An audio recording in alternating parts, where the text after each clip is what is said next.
Well, good morning, good afternoon, good evening, good night, depending on where you are in this world. God bless you. This is Gloria White coming to you from Utah, USA. Today we're going to continue in the New Jerusalem Holy Bible, and we are in the book of Matthew, chapter 13, Discourse of Parables. Introduction. That same day, Jesus left the house and sat by the lakeside. But such large crowds gathered round him that he got into a boat and sat there. The people all stood on the shore, and he told them many things in parables. Parable of the sower. He said, "Listen, a sower went out to sow. As he sowed, some seeds fell on the edge of the path, and the birds came and ate them up. Others fell on patches of rock, where they found little soil and sprang up at once, because there was no depth of earth. But as soon as the sun came up, they were scorched, and not having any roots, they withered away. Others fell among thorns, and the thorns grew up and choked them. Others fell on rich soil and produced their crop, some an hundredfold, some 60, some 30. Anyone who has ears should listen." Why Jesus speaks in parables. Then the disciples went up to him and asked, "Why do you talk to them in parables?" In answer he said, "Because to you is granted to understand the mysteries of the kingdom of heaven, but to them it is not granted. Anyone who has will be given more, and will have more than enough. But anyone who has not will be deprived even of what he has. The reason I talk to them in parables is that they look without seeing, and listen without hearing or understanding. So in their case, what was spoken by the prophet Isaiah is being fulfilled." And this is what Isaiah said: "Listen and listen, but never understand. Look and look, but never perceive. This people's heart has grown coarse, their ears dulled. They have shut their eyes tight to avoid using their eyes to see, their ears to hear, their heart to understand, changing their ways and being healed by me. But blessed are your eyes because they see, your ears because they hear. In truth, I tell you, many prophets and upright people longed to see what you see and never saw it, to hear what you hear and never heard it." The parable of the sower explained. So pay attention to the parable of the sower. When anyone hears the word of the kingdom without understanding, the evil one comes and carries off what was sown in his heart. This is the seed sown on the edge of the path.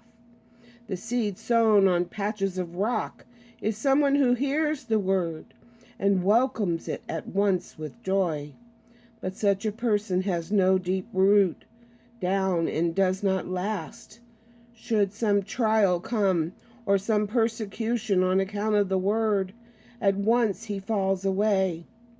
The seed sown in thorns is someone who hears the word, but the worry of the world and the lure of riches choke the word, and so it produces nothing. And the seed sown in rich soil is someone who hears the word and understands it. This is the one who yields a harvest and produces now 100-fold, now 60, now 30.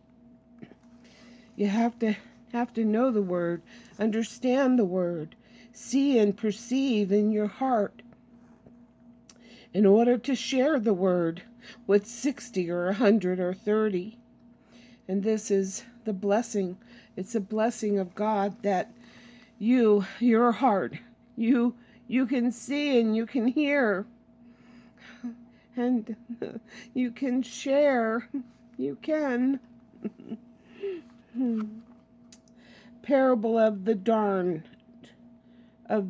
Darnell. He put another parable before them. The kingdom of heaven may be compared to a man who sowed good seed in his field. While everyone was asleep, his enemy came, sowed darnel among the wheat, and made off. When the new wheat sprouted and ripened, then the darnel appeared as well. The owner's laborers went to him and said, "Sir, was it not good seed that you sowed in your field? If so, where does the darnel come from?" He said to them, "Some enemy has done this." And the laborers said, "Do you want us to go and weed it out?" But he said, "No, because when you weed out the darnel, you might pull up the wheat with it. Let them both grow till the harvest. And at harvest time, I shall say to the reapers, first collect the darnel and tie it in the bundles to be burnt. Then gather the wheat into my barn." Now, a lot of people hear when when the Bible is talking about, and two men will be sleeping in the bed, and one will be taken and the other left, and two women will be grinding at the mill, and one will be taken and one left. And everybody thinks, "Oh, I want to be the first to go." But what does this say? What is this saying? What is this telling us? That the parable and that the wheat and the tares, which here they call the darnel, are growing up together. But then at the harvest, he says, but he said no, because when you weed out the darnel, you might pull up the wheat with it. The wheat is good. Let them both grow till the harvest. And at harvest time, I shall say to the reapers, first collect the darnel and tie it in bundles to be burnt. Then gather the wheat into my barn. So the darnel, the tares, the chaff, that's going to be gathered up first. It's going to be bundled up and thrown into the fire. Then the wheat into the barn. So stop saying, I want to go first. No, I don't think you really understand that you would want to go first. Parable of the mustard seed. He put another parable before them. The kingdom of heaven is like a mustard seed, which a man took and sowed in his field. It is the smallest of all seeds, but when it has grown, it is the biggest of shrubs and becomes a tree, so that the birds of the air can come and shelter in its branches. Remember, Jesus said that if you had faith the size of the grain of a mustard seed, which is just the tiniest thing ever, that you could say to a mountain, move over yonder, and it would move. Or you could tell a tree to be plucked up and tossed into the sea, and it would be so. So just imagine if you had faith the size of a walnut. Oh my goodness, what things we could do.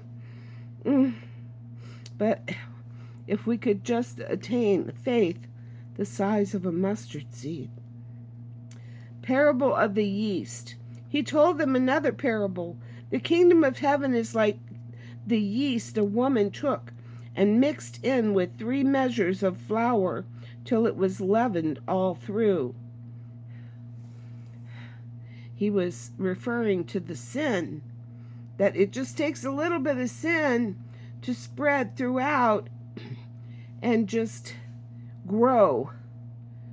That just the smallest amount of yeast, which is sin, is sown into the world and can grow and multiply so quickly. The people are taught only in parables. In all this, Jesus spoke to the crowds in parables. Indeed, he would never speak to them except in parables. This was to fulfill what was spoken by the prophet. I will speak to you in parables, unfold what has been hidden since the foundation of the world. Seek the truth, and ye shall find. Knock, and the door will be opened. See how all of this is tied together?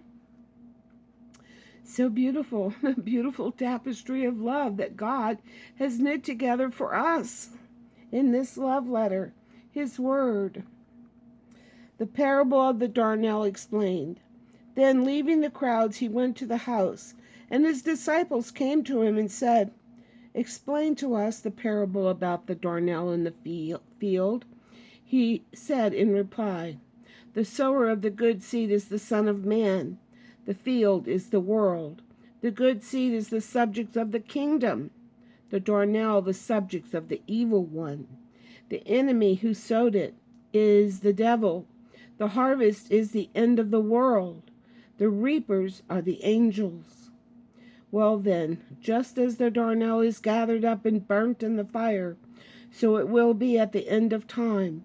The Son of Man will send his angels, and they will gather out of his kingdom all causes of falling and all who do evil, and throw them into the blazing furnace, where there will be weeping and grinding of teeth. Then the upright will shine like the sun in the kingdom of their Father. Anyone who has ears should listen. So don't be the one that goes, I want to go first. I want to be the one that goes first. Two men sleeping in the bed. The one is taken and the other is left. Two women grinding at the mill. One is taken and the other left. People think the first one to go is going with God. They're going by God into the fire. Parables of the treasure and of the pearl. The kingdom of heaven is like treasure hidden in a field, which someone has found. He hides it again, goes off in his joy, sells everything he owns and buys the field. Again, the kingdom of heaven is like a merchant looking for fine pearls. When he finds one of great value, he goes and sells everything he owns and buys it. Now think about the young man who came to Jesus and said, What do I have to do to enter the kingdom of heaven? And Jesus said, to keep all the commandments. He says, I've done that since I was little. I've always done that. And then Jesus said, Go and sell everything that you have and give it to the poor. And the young man dropped his head and walked away because he cared more about the earthly possessions than he did the treasures that would be in heaven. And here, this pearl, it said again, the kingdom of heaven is like a merchant looking for fine pearls. When he finds one of great value, he goes and sells everything he owns and buys it. Well, salvation is not for sale, but what he's saying is he sells everything that he owns to have it. Because Jesus said, Go sell everything that you have, give it to the poor, and follow me. Parable of the dragnet. Again, the kingdom of heaven is like a dragnet that is cast in the sea and brings in a haul of all kinds of fish. When it is full, the fishermen bring it ashore. Then, sitting down, they collect the good ones in baskets and throw away those that are of no use. This is how it will be at the end of time. The angels will appear and separate the wicked from the upright, to throw them into the blazing furnace, where there will be weeping and grinding of teeth. Once again, the evil will be whipped up first. Conclusion. Have you understood all these? They said yes, and he said to them, Well then, every scribe who becomes a disciple of the kingdom of heaven is like a householder who brings out from his storeroom new things as well as old. And that concludes chapter 13. Does that?